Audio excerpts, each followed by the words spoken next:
बिस्मिल्लाहिर्रहमानिर्रहीम नहमदुहु व नसल्ली अला रसूलिल करीम। डियर स्टूडेंट्स, इस चैप्टर का लास्ट टॉपिक है water borne diseases. Basically human जो वेस्ट होते हैं या दूसरे एनिमल्स के वेस्ट होते हैं वो ग्राउंड में हम फेंक देते हैं या रिवर्स लेक्स पॉन्ड्स में चले जाते हैं, ठीक है। तो उस पॉन्ड्स के ज़रिए वाटर इन द रिवर के ज़रिए वो डिफरेंट सी वगैरह में चले जाते हैं, फील्ड्स में चले जाते हैं, मुख्तलिफ मैदानों में चले जाते हैं। तो वहाँ पर या तो डायरेक्टली दूसरे ऑर्गेनिज्म इनटेक कर लेते हैं या इनडायरेक्टली उसको हासिल कर लेते हैं, ठीक है। तो वो जो ह्यूमन वेस्ट में पाए जाने वाले जो माइक्रो ऑर्गेनिज्म होते हैं, जो पैथोजेंस होते हैं, वो उनकी बॉडीज में चले जाते हैं और डिफरेंट डिजीज कॉज कर जाते हैं, ठीक है। सो इन ऑलमोस्ट हर साल 2,66,800 ऑलमोस्ट इतने लोग मरते रहते हैं वाटर बोर्न डिजीज़ की वजह से, कंटेमिनेटेड वाटर की वजह से, जो ह्यूमन वेस्ट से कंटेमिनेट हुआ होता है, उसको पीने से या उसको यूज़ करने से, उसको फूड वगैरह बनाने में यूज़ करने से या उसको मुख्तलिफ प्रोसेस के ज़रिए यूटिलाइज करने से वो बीमारियाँ उनको काज हो जाती है, ठीक है। इन वाटर बोर्न डिजीज़ में सबसे पहला कॉलरा है, इंटेस्टिनल डिजीज़ है, ठीक है। विब्रियो कॉलरा एक बैक्टीरिया है, उसके ज़रिए काज होता है, या ऐसा वाटर जिसमें विब्रियो कॉलरा हो या ई कोलाई हो, उस कंटेमिनेटेड वाटर को अगर कोई पी ले या यूज़ कर ले या उसकी बॉडी के अंदर चला जाए तो उसको जो डिजीज़ हो जाती है उसको हम कॉलरा कहते हैं, हैज़ा बेसिकली। वोमिटिंग, इसमें कंटिन्यूसली वोमिट हो रहा होता है एंड पर्जिंग, लूज मोशन हो रहे होते हैं, ठीक है। लिक्विड स्टूल प्रोड्यूस हो रहा होता है, ओके। डाइसेंट्री है, ये भी इंटेस्टिनल डिजीज है। बैक्टीरिया जो इसको काज करता है, उस बैक्टीरिया का नाम एंटामीबा है, ठीक है। नाउ रिमेंबर, ये एंटामीबा पाया जाता है फीसेस में, ह्यूमन बीइंग्स एंड एनिमल्स के फीसेस में पाया जाता है। तो वो वाटर में और खुराक में इंसिस्ट हो जाता है, यानी इंसिस्ट अपने ऊपर एक सिस्ट होल चढ़ा देता है। हार्श कंडीशन से, हार्श इन्वायरमेंट से, टेम्परेचर से प्रोटेक्शन के लिए वो अपने ऊपर एक होल चढ़ा देता है, एक सिस्ट चढ़ा देता है, ठीक है। सो ये सिस्ट जब तक वो बाहर रहता है, होस्ट की बॉडी से बाहर रहता है, फीसेस में होता है या गंदे कंटेमिनेटेड वाटर में होता है, तो वो सिस्ट की फॉर्म में होता है। लेकिन जैसे ही वो कंटेमिनेटेड वाटर किसी के बॉडी में चला जाता है, ठीक है, तो वो सिस्ट हटा देता है, बैक्टीरिया जो एंटामीबा है वो रिलीज हो जाता है और डिवाइड एंड रीडिवाइड होता चला जाता है और ये डायसेंट्री डिजीज कॉज करता चला जाता है। अच्छा, सिम्टम्स क्या है? Mild to severe abdominal cramps, पेट दर्द होता है, ठीक है। Diarrhoea, chocolate colour stool with mucus and sometimes blood, जो स्टूल प्रोड्यूस होता है चॉकलेट कलर का होता है, ठीक है। और उसमें कभी कभी म्यूकस बलगम टाइप सब्सटेंस होते हैं या कभी कभी ब्लड हो निकलता है, ठीक है। जो हम ह्यूमन बीइंग जो स्टूल प्रोड्यूस करते हैं, जो पेशेंट्स डायसेंट्री के मरीज होते हैं, उनके स्टूल का कलर चॉकलेट होता है, चॉकलेटी कलर का होता है, ब्राउन कलर का होता है और उसमें म्यूकस या कभी कभी ब्लड शामिल होता है, ठीक है, ओके। अच्छा, क्यों शामिल होता है वो काफ़ी डिटेल से फिर डिस्कस हो जाएगा, जो आपके कोर्स में नहीं है। आपके कोर्स में यहाँ बस बेसिक ये कुछ फ्यू लाइंस है, इसको आपने देखना है, याद करना है और पेपर में लिखना है, ठीक है, ओके। बायो में काफ़ी डिटेल है कि कैसे जो है ना वेन्स फट जाती हैं, जिसकी वजह से ब्लड आ जाता है, जो क्रॉनिकल डिजीज बन जाती हैं, टाइम ज़्यादा लग जाता है, टाइम ज़्यादा पास हो जाता है, तो उसकी वजह से ये और भी हार्श होती चली जाती है। जॉन्डिस है, इसमें ये बेसिकली स्टार्ट्स या proceed from the obstruction of liver की ऑब्स्ट्रक्शन से स्टार्ट होता है, लिवर से आहिस्ता आहिस्ता ऑब्स्ट्रक्ट होता जाता है, ख़राब होता जाता है, ठीक है। और बाइल जो है, बाइल डक्ट से बाइल बहुत ज़्यादा रिलीज हो जाता है, लिवर से बाइल डक्ट के ज़रिए बाइल जो है, लिक्विड जो है, डाइजेस्ट में हेल्प करता है, बायो में आप लोग पढ़ेंगे।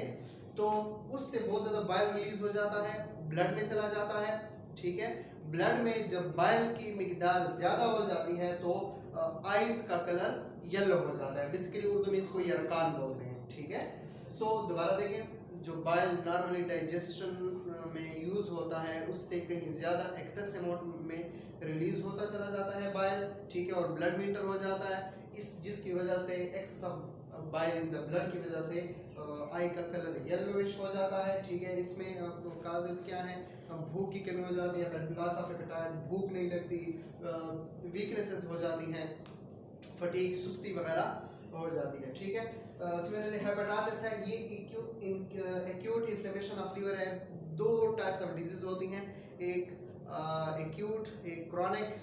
एक्यूट जो फ्यू डेज से लेकर फ्यू वीक्स तक होती है, उसके बाद ठीक हो जाती है, ठीक है, खुद ब खुद या मेडिकेशंस के ज़रिए। और एक होती है क्रॉनिकल डिजीज़ जो लंबे अरसे तक फ्यू डेज, फ्यू मंथ से लेकर इवन ईयर्स तक वो चलती जाती है, ऐसी बीमारी को हम क्रॉनिक डिजीज कहते हैं। दोबारा ये एक्यूट कम अरसे तक रहने वाली इन्फ्लेमेशन ऑफ लीवर है। लीवर जो है वो फूल जाता है, ख़राब हो जाता है, प्रॉपर फंक्शनिंग नहीं करता, ठीक है। अच्छा, हेपेटाइटिस जो है वो वायरस, इसका मेन जो काज है वो वायरस है। वायरस जब बॉडी में चला जाता है तो वो हेपेटाइटिस कॉज करता है। टाइप्स डिफरेंट हैं, A B C D E, ठीक है। इनमें से जो हेपेटाइटिस ए है और हेपेटाइटिस ई है, that spread through polluted water, वो पॉल्यूटेड वाटर के जरिए स्प्रेड होता है, ठीक है। ओके, टाइफाइड है, ये भी आल्सो इंस्टेंटिनल डिजीज है, इंस्टेंटिनल डिजीज है, spread by polluted water. Simple is that, obviously ये भी पॉल्यूटेड वाटर, ऐसा वाटर जिसमें कंटामिनेशन हो और मुख्तलिफ किस्म के बैक्टीरिया हो, for example सामोनेला typhi, सामोनेला पैराटाइफाई, सामोनेला enteritis.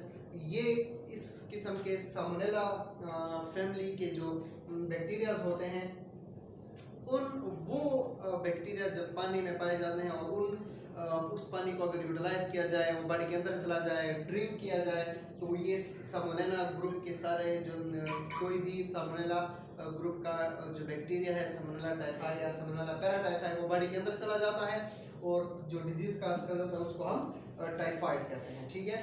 Continuous fever होता है, सर दर्द होता है, फीवर होता है ऑलमोस्ट 101 डिग्री फ़ारेनहाइट से लेकर 104 डिग्री फ़ारेनहाइट के बीच में ये रेगुलेट करता चला जाता है, ठीक है। सिमिलरली पल्स रेट जो है वो इरेगुलर हो जाता है, बेतरतीब हो जाता है, रेगुलर पल्स रेट नहीं होता। उसके अलावा इसमें भी लॉस ऑफ एपेटाइट होता है, भूख की कमी होती है, वोमिटिंग भी इसमें होती है। टाइफाइड के दौरान जो चीज़ खाई पी जाए, ठीक है, इवन कि मेडिसिन भी खाया पिया जाए तो वो भी अचानक जो है ना, क्योंकि स्टमक डिस्टर्ब हो जाता है, उसकी वजह से वो भी वोमिटिंग के ज़रिए हम रिलीज़ कर लेते हैं, ठीक है। सो दोबारा वन से रिव्यू कर लेते हैं। कॉलरा वाटरबॉर्न डिजीज है, वोमिटिंग, पर्चिंग इसके सिम्टम्स हैं, ठीक है। कंटेमिनेटेड वाटर से विब्रियो कॉलरा या ई कोलाई बैक्टीरिया से की वजह से डिजीज कॉज होती है। डायसेंट्री है, आल्सो इंटेस्टिनल डिजीज है। एंटमीबा जो गंदे वाटर में पाया जाता है, वो गंदा वाटर जिसमें ह्यूमन बीइंग या एनिमल्स के फीसेस हों, उस फूड में या फीसेस में, वाटर में वो इंसिस्टेड फॉर्म में रहता है। तो जब वो फूड एनिमल्स खाते हैं या वाटर पीते हैं तो उसमें जो इंसिस्टेड ऑर्गेनिज्म है वो सिस्ट को ब्रेक करके सिस्ट से, होल से बाहर निकल आता है और डिवाइड होकर ये डिजीज कॉज करता है, ठीक है।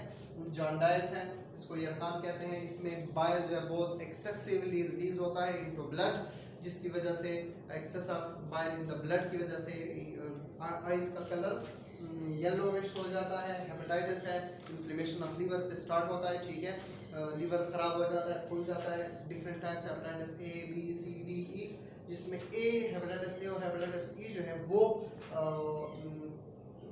वाटर बॉर्न डिजीज है, ठीक है, डिजीज हैं। सिमिलरली टाइफाइड है, इंस्टेंटिनल डिजीज है, ये भी पॉल्यूटेड वाटर से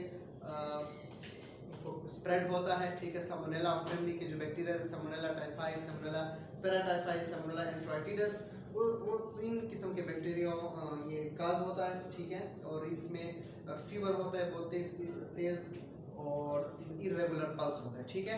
आई होप इंशाल्लाह आपको समझ आ गई होगी। कोई भी कंफ्यूजन हो रिगार्डिंग वाटरबोर्न डिजीजेस तो आप मुझे कमेंट में बता सकते हैं, ठीक है। इंशाल्लाह इसके नेक्स्ट लेक्चर में हम न्यू टॉपिक डिस्कस करेंगे, न्यू चैप्टर स्टार्ट करेंगे। वो चैप्टर लास्ट चैप्टर होगा हमारे इस फेडरल बोर्ड के कोर्स का, ठीक है। So till then take care of yourself. कोई कंफ्यूजन हो तो मुझे बता दीजिएगा। अल्लाह हाफिज़।